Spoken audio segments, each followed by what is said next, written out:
मी गोंदवलेतून हार आणलेला स्वामींना घातला या. कसं वाटतंय सांगा. आणि हा मसाल्याचा डबा एवढा दिवस झाला नव्हता माझ्याकडं. मी आत्ता गावाला गेलती तेव्हा माझ्या सामानातून आणलाय जाऊन. आता मी जिथं काल ब्लॉग संपवला ना तिथं चालू करते. आता सांगता सांगता राहिलं काल की चहा पिऊन कोण म्हातारं होतं का. आता परीचे पप्पा मला म्हणतात की तू लय चहा पिती, तू लवकर म्हातारी होणार आहे.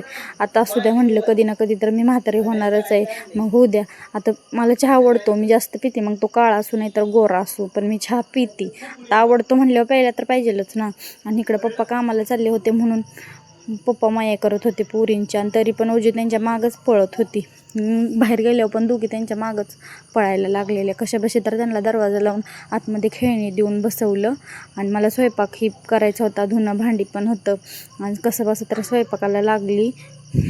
आणि इकडं डाळ भात लावला होता, इकडं भाकऱ्या केल्या.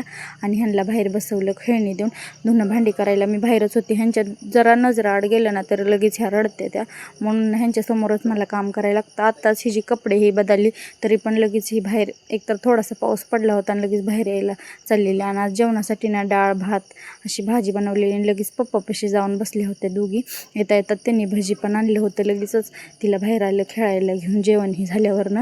आणि ओजी पप्पांकडे असल्यावर इतकी खुश असते ना, तिला माझी आठवणच येत नाही. इतकं ते हसवते तिने, त्यांच्यापाशी लय छान राहते. दोघी पण इतके खेळतात ना त्यांच्यापाशी. आणि संध्याकाळी मस्तपैकी असा चहा पेलो सगळेजण. आणि हे पण आले आहेत, म्हणले ह्यांना व्हायचं एक पोज द्या. मग ते पण येऊन माझ्यापाशी बसल्यात. आणि लगेच परीला मॅगी पण करून दिली. सकाळधरनं माझ्या मागं लागलेली मॅगी दे.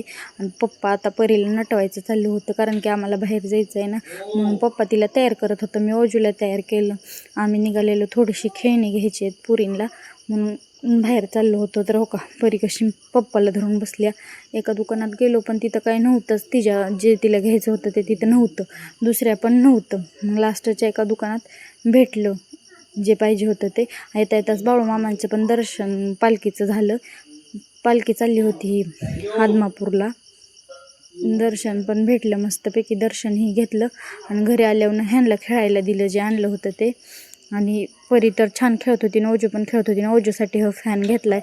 कसं वाटलं ब्लॉग हे सांगायला विसरू नका. बाय.